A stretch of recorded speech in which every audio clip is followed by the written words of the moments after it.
Assalamualaikum warahmatullahi wabarakatuh. Nama saya Prilia Wijaya Ningrum dari kelas 10 MMB. Di sini saya akan menjelaskan struktur, fungsi, dan sejarah komputer. Pertama, struktur komputer. Terdapat 4 struktur utama, yaitu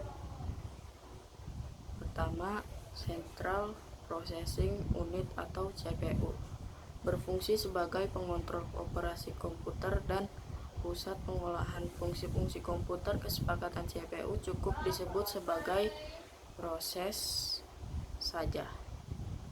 prosesor saja. Kedua, memori utama, berfungsi sebagai penyimpanan data. Ketiga, I/O, berfungsi memindahkan data ke lingkungan luar atau perangkat lainnya. Keempat, sistem interconnection, merupakan sistem yang menghubungkan CPU, memori utama, dan I/O. Selanjutnya, fungsi komputer. Fungsi dasar sistem komputer adalah, pada prinsipnya terdapat 4 buah fungsi operasi, yaitu pertama, operasi pengolahan data. Komputer harus dapat memproses data. Representasi data di sini bermacam-macam. Akan tetapi nantinya data harus disesuaikan dengan mesin pemrosesannya. Kedua, fungsi operasi penyimpanan data. Dalam pengolahan data, komputer memerlukan unit penyimpanan, sehingga diperlukan suatu mekanisme penyimpanan data. Walaupun hasil komputer saat itu, setidaknya komputer memerlukan media penyimpanan data prosesnya. Ketiga, fungsi proses pemindahan data. Dalam interaksi dengan dunia luar, sebagai fungsi pemindahan data diperlukan antarmuka, interface. Proses ini dilakukan oleh unit input, output, atau I/O, dan perangkatnya disebut peripheral. Keempat, fungsi operasi kontrol. Saat interaksi dengan perpindahan data yang jauh atau dari remote device, komputer melakukan proses komunikasi data. Selanjutnya, sejarah perkembangan teknologi sistem komputer dari generasi ke generasi. Komputer generasi pertama pada tahun 1941 sampai 1956. Penggunaan tabung vakum dalam sirkuit elektronik dan mercury dan lain-lain sebagai memori. Drum magnetik sebagai media penyimpanan internal utama. Kapasitas penyimpanan utama yang terbatas 1000 sampai 400 byte. Pemrograman bahasa simbol tingkat rendah. Problem panas dan pemeliharaan. Aplikasi perhitungan sains, pemrosesan viral, penyimpanan record, waktu siklus milidetik, kecepatan pemrosesan 2000 instruksi per detik. Selanjutnya, komputer generasi kedua pada tahun 1956 sampai 1964. Penggunaan transistor untuk operasi internal, magnetic core sebagai media penyimpanan internal utama.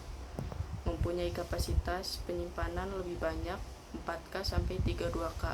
I/O lebih cepat, orientasi pita. Bahasa pemrograman tingkat tinggi, COBOL, Fortran, Algo. Penurunan panas, waktu siklus mikrodetik, kecepatan pemrosesan 1 juta instruksi per detik, MIPS. Selanjutnya,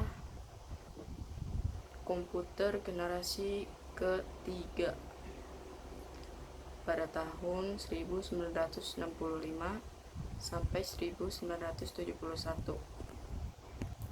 Menggunakan sirkuit terintegrasi, magnetic core, dan penyimpanan utama yang padat 32K sampai 3 MB, lebih fleksibel dengan 1 dan 0, berorientasi disk, ukuran lebih kecil untuk kerja lebih baik dan handal. Penggunaan bahasa tingkat tinggi lebih luas, munculnya komputer mini, pemrosesan jarak jauh dan time sharing melalui jaringan komunikasi. Tersedianya perangkat lunak, sistem operasi untuk mengontrol I/O, waktu siklus nanodetik, kecepatan pemrosesan 10 MIPS. Selanjutnya, komputer generasi keempat menggunakan Large, Scale itu Integrated Circuit, peningkatan kapasitas penyimpanan lebih 3 MB, dukungan dari bahasa pemrograman lebih kompleks, perangkat I/O semakin meningkat sehingga mendukung peripheral lainnya.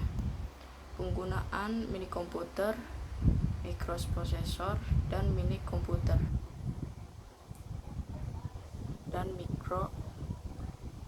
dan mikrokomputer. Aplikasi simulasi model matematika, komunikasi data, kecepatan pemrosesan 100 MIPS sampai 1 BIPS. Selanjutnya, komputer generasi ke-5 pada tahun 1990 sampai sekarang. Perkembangan diutamakan pada pengolahan citra atau image processing. Perkembangan pada networking dengan konsep paralel computing, data clustering, dan geared computing. Konsep paralel berbeda komputer yang dihubungkan dengan satu dengan yang lainnya. Data clustering, masing-masing komputer mengolah data yang berbeda. Selanjutnya, pada sebuah sistem akan didapatkan penghubungannya. Geared computing menggunakan prinsip bahwa masing-masing sistem dapat berkomunikasi satu sama lain tanpa batas karena seluruh sistem terhubung secara matriks. Itu dia struktur, fungsi, dan sejarah komputer. Kurang lebihnya mohon maaf. Wassalamualaikum warahmatullahi wabarakatuh.